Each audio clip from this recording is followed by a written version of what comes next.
OBC का, दलित का आरक्षण खत्म कर दिया कि वो दिन दूर नहीं है कि पुलिस प्रशासन और भारत की सेना वो भी निजीकरण कर दिया जाएगा। और बहुत आसान सा तरीका है कि जब निजीकरण हो जाएगा तो आप आरक्षण किससे मांगेंगे? पद की लालच में आके किसी भी हद तक गिरने के लिए तैयार हो जाते हैं। आरएसएस का मतलब है भारतीय जनता पार्टी। सिंपल सी बात है, सब चीज समाप्त कर दी गई है। नरेंद्र मोदी एक खिलौना है, वो भी पद की लालच में, प्रधानमंत्री की लालच में। ये है हमारे महान प्रधानमंत्री, अपने अंदर कोई काबिलियत नहीं है। अब तो ये सोचते हैं बुथ कैप्चरिंग कैसे करके हम जीत जाएं। लोकतंत्र की पदवी देंगे या गुंडा तंत्र की पदवी देंगे, आप क्या कहेंगे? क्या नंदीग्राम में किया है सब जान रहे हैं। देश में आरक्षण खत्म हो गया और देश की जनता को भनक तक नहीं लगी।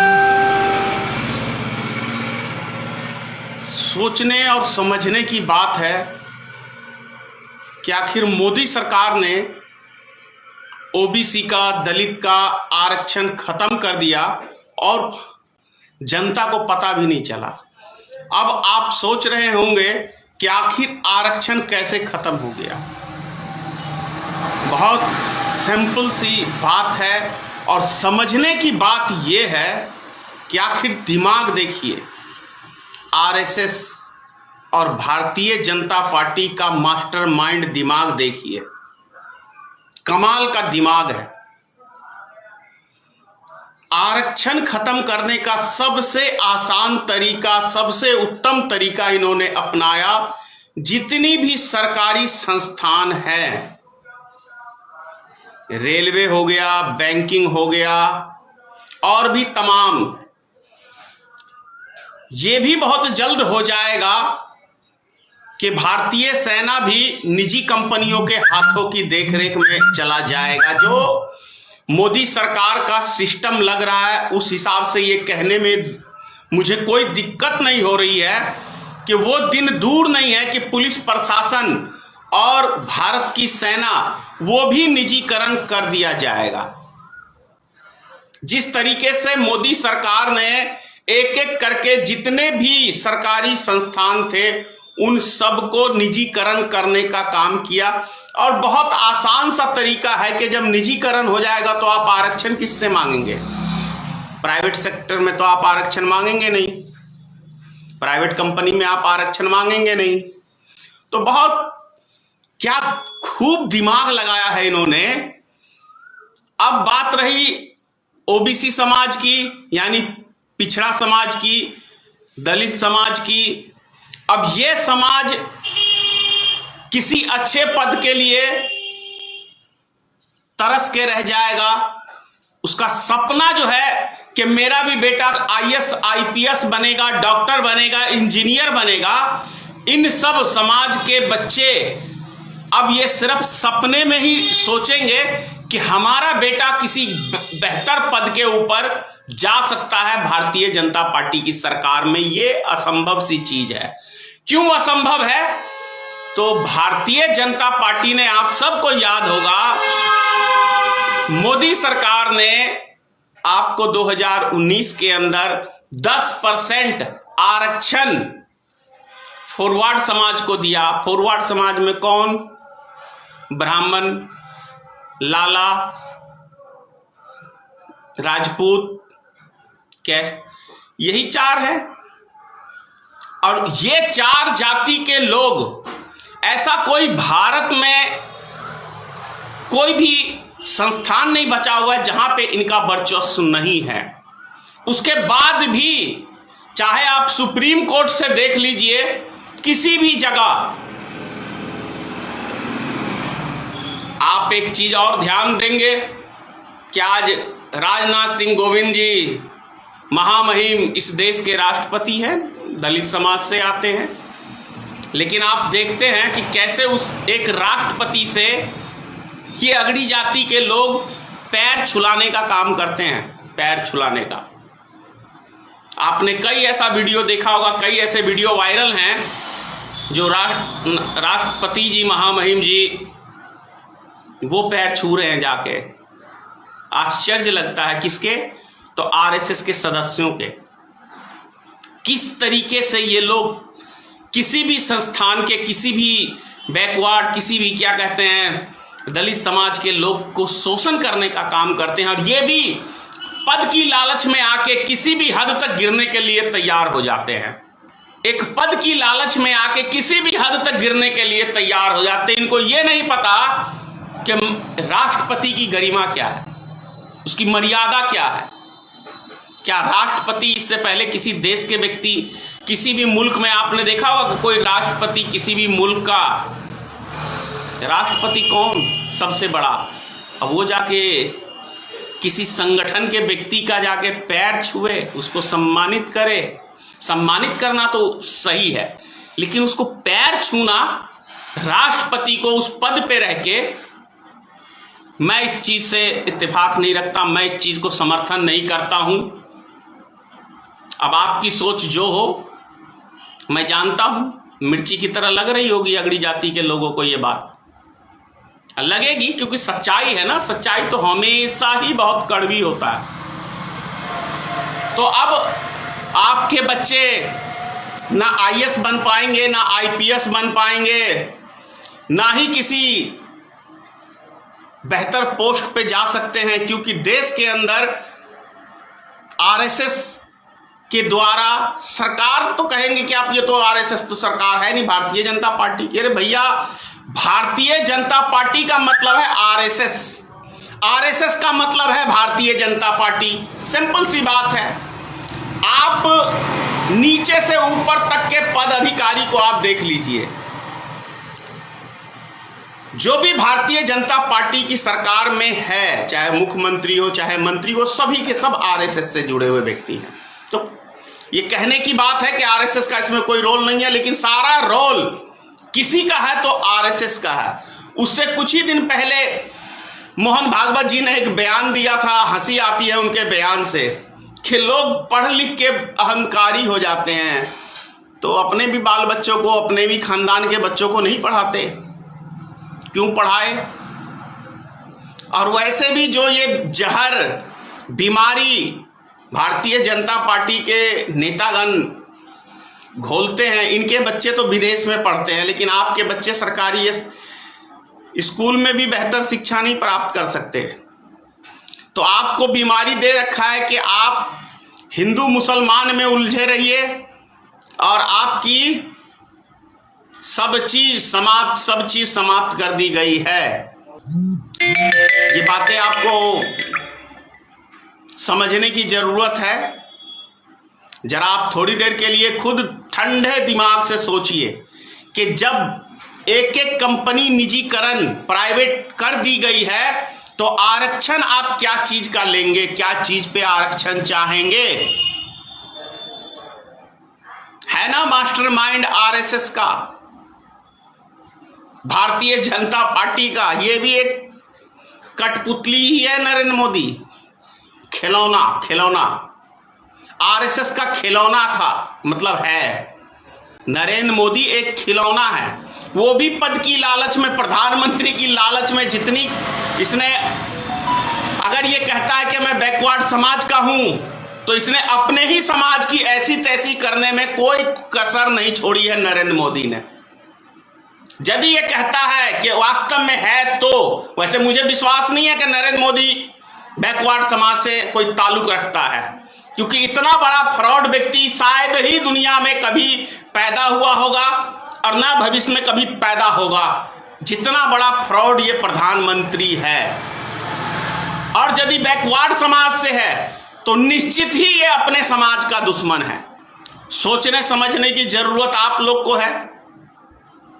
कैसी इसके पास राष्ट्रभक्ति है, ये तो आपने अभी देखा ही है। कितने सारे हमारे जवान शहीद हुए हैं अभी छत्तीसगढ़ के अंदर। सुने एक टिप्पणी, लोकसभा का चुनाव होता तो शहीदों की फोटो लगा के, अब तो वो मैटर भी नहीं उछाल सकता है, तो शहीदों की फोटो लगा के, क्या मैं मेरे फर्स्ट टाइम वोटरों से शहीदों के नाम पे वोट की आशा कर सकता हूं क्या? ये है हमारे महान प्रधानमंत्री, अपने अंदर कोई काबिलियत नहीं है। जुमले छोड़ छोड़ के जनता को बेवकूफ बना बना के और उससे भी बड़ी बात देखिए, अभी आसाम का देखने को मिला कि एक बूथ के ऊपर सिर्फ 90 मतदाता हैं, लेकिन वोटिंग हुई है उसके ऊपर 171। आप सबने भी देखा होगा, काफ़ी सोशल मीडिया पे है, न्यूज़ चैनलों की भी सुर्खियां हैं, गोदी मीडिया में नहीं, जो ईमानदार मीडिया है उन पे। तो सोचने की बात है कि भारतीय जनता पार्टी की सरकार को, और या कहें मोदी सरकार को, अब तो इस देश की जनता पे भी विश्वास नहीं रह गया और ना ही ईवीएम पे विश्वास रह गया। अब तो ये सोचते हैं बूथ कैप्चरिंग कैसे करके हम जीत जाएं, जिसका जीता जागता उदाहरण है आसाम के अंदर मात्र 90 पोल है और उसके ऊपर 171 पोल इन्होंने गिरवाया है उसके ऊपर। तो ऐसे ये चुनाव जीतना चाहते हैं, ऐसे ये लोकतंत्र स्थापित करना चाहते हैं। ये लोकतंत्र है या गुंडा तंत्र है? इसे आप क्या कहेंगे? लोकतंत्र की पदवी देंगे या गुंडा तंत्र की पदवी देंगे? आप क्या कहेंगे? आपने आसाम के अंदर ही देखा कि एक व्यक्ति इन्हीं के भाजपा के कैंडिडेट की गाड़ी में ईवीएम मिला। मतलब प्रशासन के पास कोई पावर नहीं है, जो पावर है भाजपा के नेताओं के पास पावर है, और ये पद अधिकारी भाजपा के नेता के आगे दुम हिलाते हैं कुत्ते की तरह। जैसे कुत्ता नहीं पूंछ हिलाता है, तो ऐसे ये पूंछ हिलाने का काम करते हैं। इससे तो यही स्पष्ट पता चलता है। क्या नहीं लगता कि आपको नहीं लग रहा कि भारत का सारा सिस्टम नरेंद्र मोदी की बार भारतीय जनता पार्टी के आगे दुम हिला रहा है? अभी ये है हमारे देश का हालचाल कि अपनी गरिमा हमारे देश में उन बड़े पद अधिकारियों को नहीं पता कि वो किस पद पे हैं और क्या उनकी ड्यूटी है। सरकार की गुलामी करना ही ड्यूटी मानते हैं, चाहे सरकार इनसे कुछ भी करवावे। समझिए, नहीं समझिएगा तो भैया मैं देश नहीं बिकने दूंगा, लेकिन देश तो मोदी ने बेच ही दिया ना। सौगंध है मुझे इस मिट्टी की, मैं देश नहीं झुकने दूंगा, मैं देश नहीं मिटने दूंगा, मैं देश नहीं बिकने दूंगा। बेच दिया ना। कहां से बोलते हो मोदी जी? यहां से या पीछे से? सोचने की बात है। ये तो मोदी जी को बेहतर पता है कि कब कहां से बोलते हैं। अब क्या करोगे भाई? अब सोनार बंगला बनाते बनाते अब तो ईवीएम में भी छेड़छाड़ पूरी तरह से कर दी। क्या नंदीग्राम में किया है सब जान रहे हैं। बटन दब रहा है कहीं और वोट जा रहा है कहीं। बटन दब रहा है टीएमसी पे और जा रहा है भाजपा पे, कमल पे।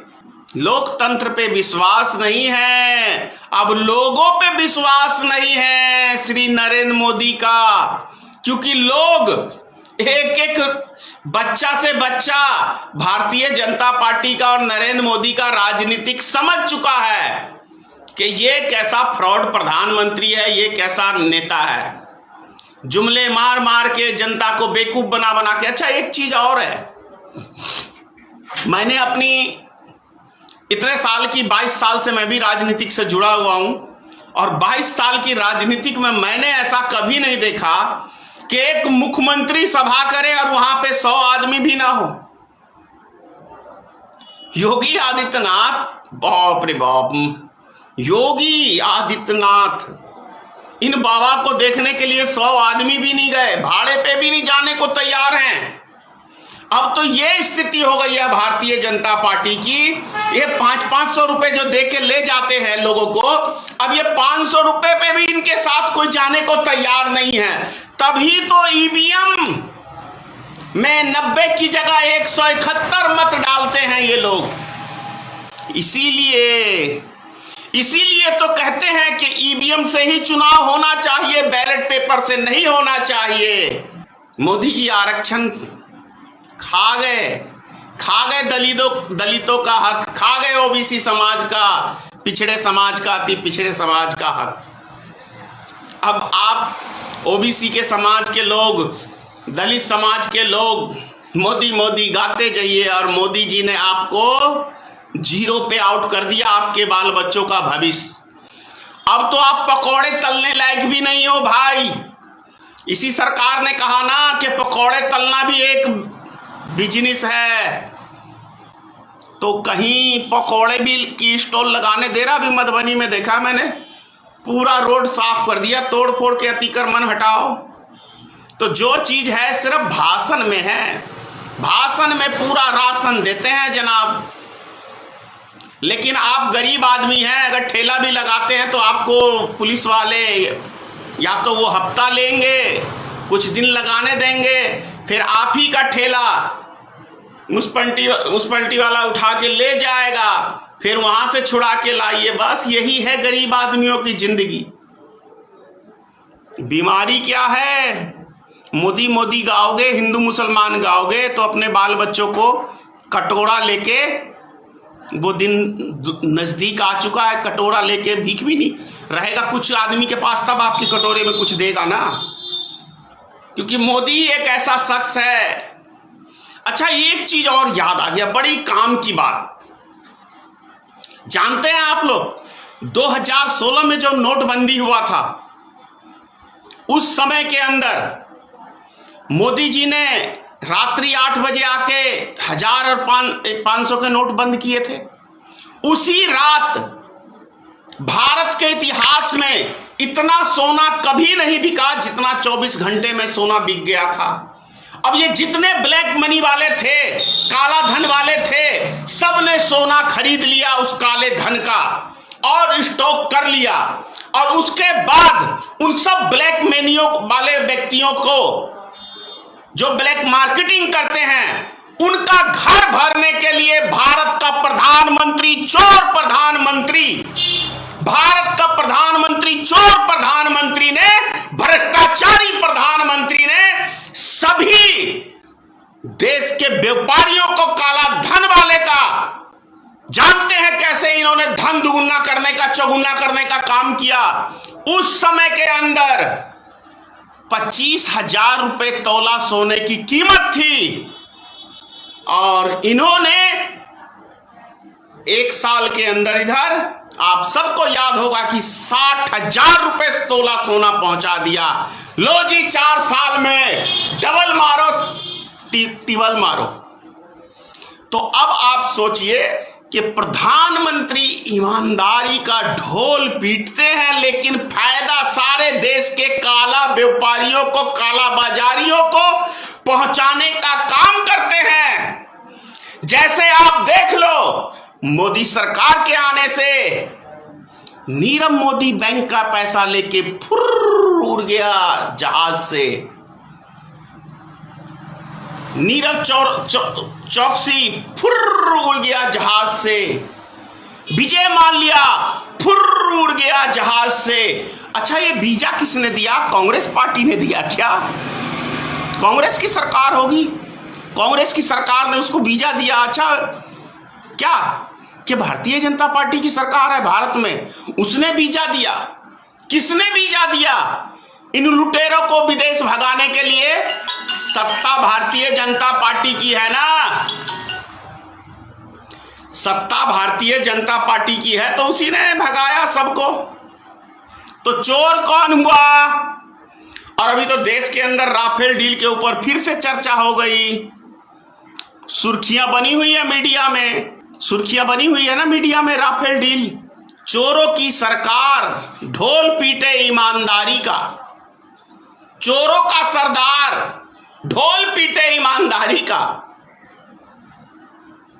क्या बात है लुटेरे प्रधानमंत्री जी, क्या बात है। लूट लिया देश की जनता को, पता भी नहीं चला, देश की जनता को कंगाल कर दिया, पता भी नहीं चला। 5 राज्यों का चुनाव है, वहां कोरोना नहीं है। लाखों की भीड़ जुटाते हैं मोदी जी अपनी लतीफे छोड़ने के लिए, वहां कोरोना नहीं है। बाकी जगह जाओगे तो कोरोना फैल जाएगा। क्या